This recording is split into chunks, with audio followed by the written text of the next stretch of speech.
provide water for irrigation purposes and to generate hydroelectric power for the capital, Bamako.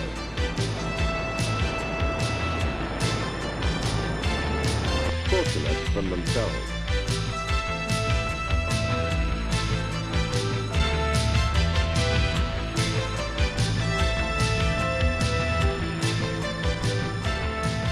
About 4% of its gross national product in economic aid, 16 times more than the United States and 4 times the amount recommended by the United Nations.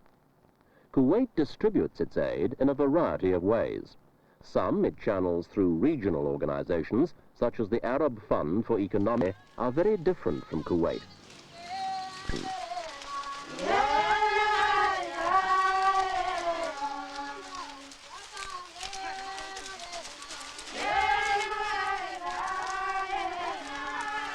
Tea leaves.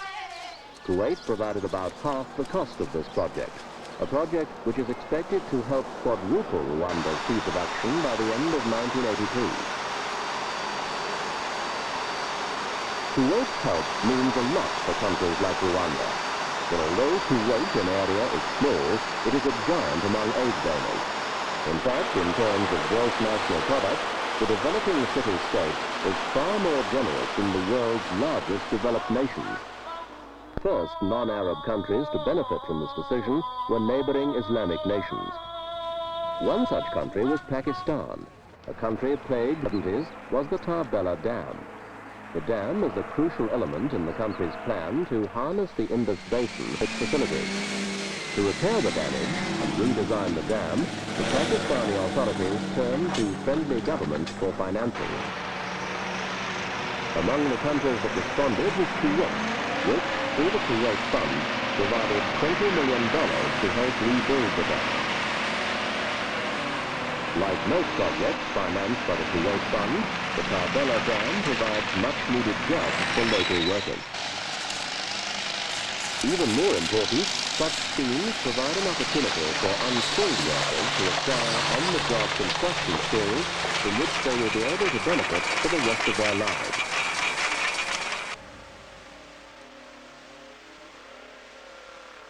Finally, in addition to supplying water and power to underpin Pakistan's development, the Tarbela Dam will provide a lifetime of employment for the men who operate and maintain its facilities.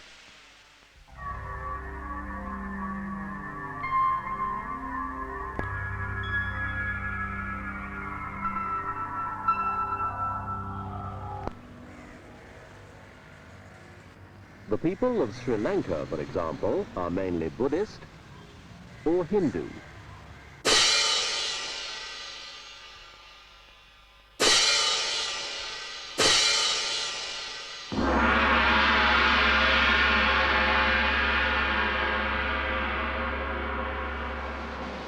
The Kuwait Fund is helping finance construction of a giant dam across the central area created behind the dam will also facilitate development of a local fishing industry and provide a means of transportation between the provincial towns of Kolikoro and Makla. Meanwhile, halfway around the world, Kuwaiti aid is helping bring progress to another developing nation, Papua New Guinea. Because it is an island, Papua New Guinea relies heavily on Port Moresby for imports and exports, and until recently, it was common to see lines of cargo ships anchored offshore waiting to unload.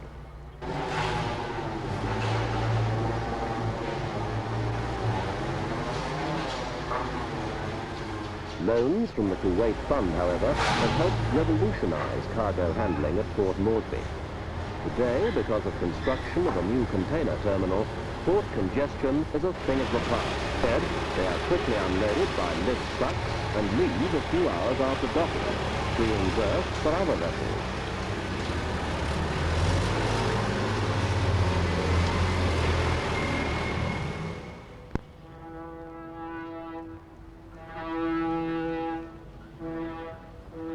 Ships no longer sit at the same berth day after day waiting to unload. Instead, the fund gives priority to such projects as roads and railways, ports and dams, factories,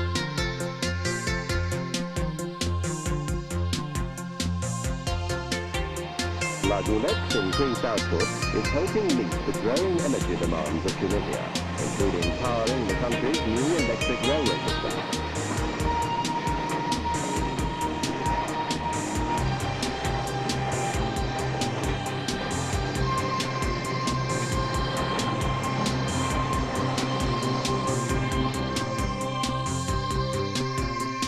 From the Kuwait Fund, the Tunisian government has bought 20,000 acres of virgin land under cultivation by building a vast network of irrigation canals.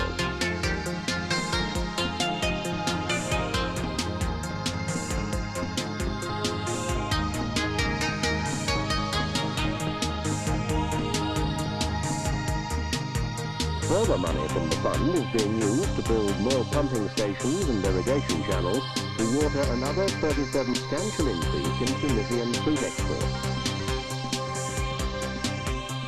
Also in Tunisia, the Kuwait Fund has co-financed the expansion of Carthage Airport, the building of the Tunis-Turkey Highway and Deserta Bridge, and construction of 3 fishing ports, thereby playing a key role in laying the economic foundations of the nation.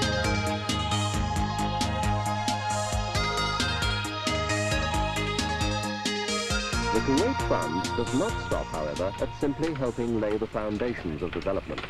In Tanzania, for example, it is helping carry development a stage further by strengthening existing port and rail facilities and increasing the output of a textile plant at Mwanza.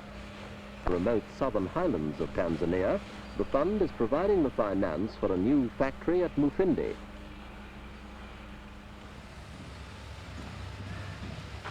The Mufindi factory consists of a pulp and paper. When completed, the Mufindi plant is expected to have a substantial impact on the economy of the region, providing new jobs and raising local living standards.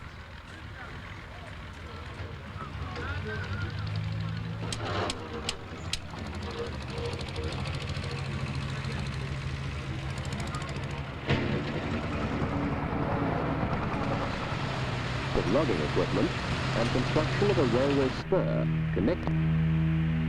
The ultimate aim of all Kuwait-funded projects is to improve the quality of life in third world nations. A good example of this is a scheme that the Kuwait Fund is co-financing in Malaysia. Here, the Federal Land Development Authority, known as FELDA, is transforming large tracts of uninhabitable jungle into rubber plantations on which to settle landless farmers.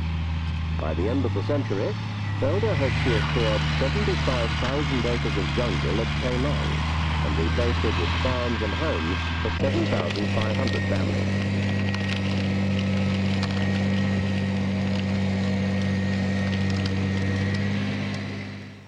Raising the rubber trees is a long and delicate process that takes about 6 years.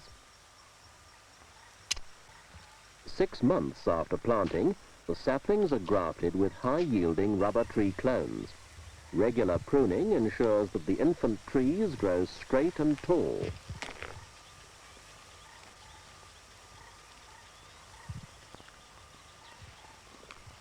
Meanwhile, communities are built. The day arrives for the tapping to begin.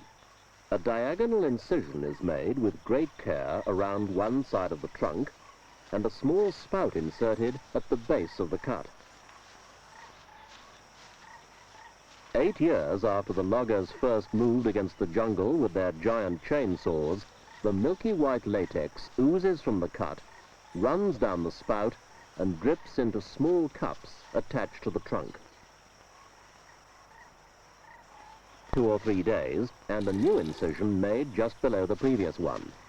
The tapper gradually works his way down one side of the trunk, then starts again on the other. Using this method, the tree hunts and puts the emphasis on smaller, poorer countries of little political importance. A typical example is the Maldives, a string of 1,200 sparsely populated islands in the Indian Ocean, which Kuwait Finance Minister Abdulatif Al-Hamad readily admits he did not even know existed until they asked the Kuwait Fund for aid. Nonetheless, after a proper feasibility study, the fund granted the Maldives government 2 loans. One was for modernization of the island's primitive fishing industry, which, besides providing most of the jobs on the Maldives, accounts for almost 90% of the islanders' food.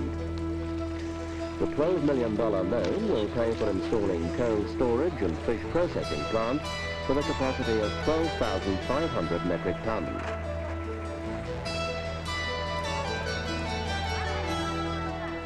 Over half the advance is an outright grant, and the remainder repayable over 19 years at 1.5%.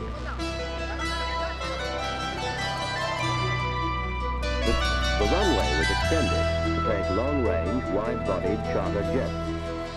New ground equipment was bought for efficient operation of the airport and servicing of aircraft.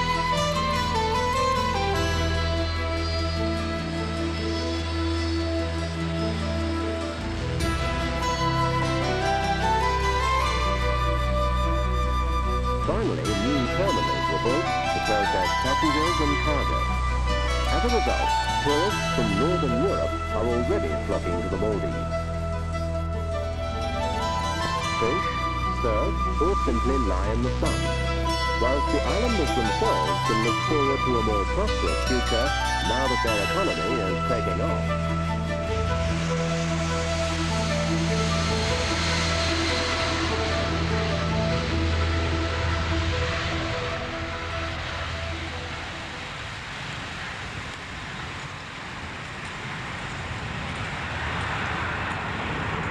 In addition to no political ties, Kuwait Aid has no economic strings either. For, unlike Western Aid, which is usually tied to purchase of Western equipment and expertise, Kuwait Aid carries no such conditions, because the $36 million provided by the Kuwait Fund is going to pay the British, Austrian and Irish firms hired to expand production. It will also be used to purchase from the West the stripping, scraping and mining equipment used to carry it out. Moreover, in giving aid, Kuwait is not, like industrial nations, sharing the income of a developed economy. It is dipping into its capital, the proceeds of its one exhaustible and unrenewable resource, oil. Kuwait Aid, furthermore, is a concrete manifestation of the giving spirit of Islam. But the basic impulse behind Kuwait Aid is humanitarian, an expression of solidarity with the rest of the developing world. It is not too long ago that Kuwait itself was poorer. Now that Kuwait is better off, it believes that northwest Karaga region of Rwanda, the government has established a new 1,002 fishing loan to help boost the Maldives.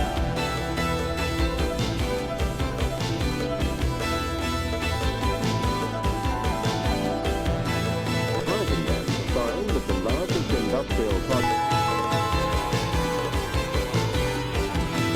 fund is contributing to construction of a township for factory workers, setting the Sindhi Chant to the nearby railroad.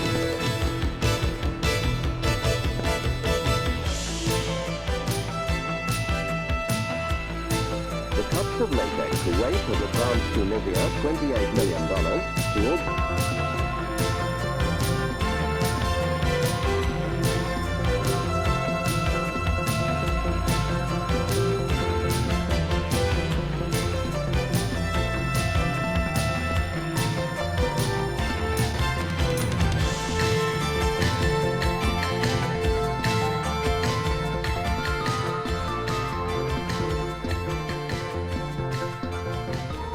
in addition to raising farmers' incomes.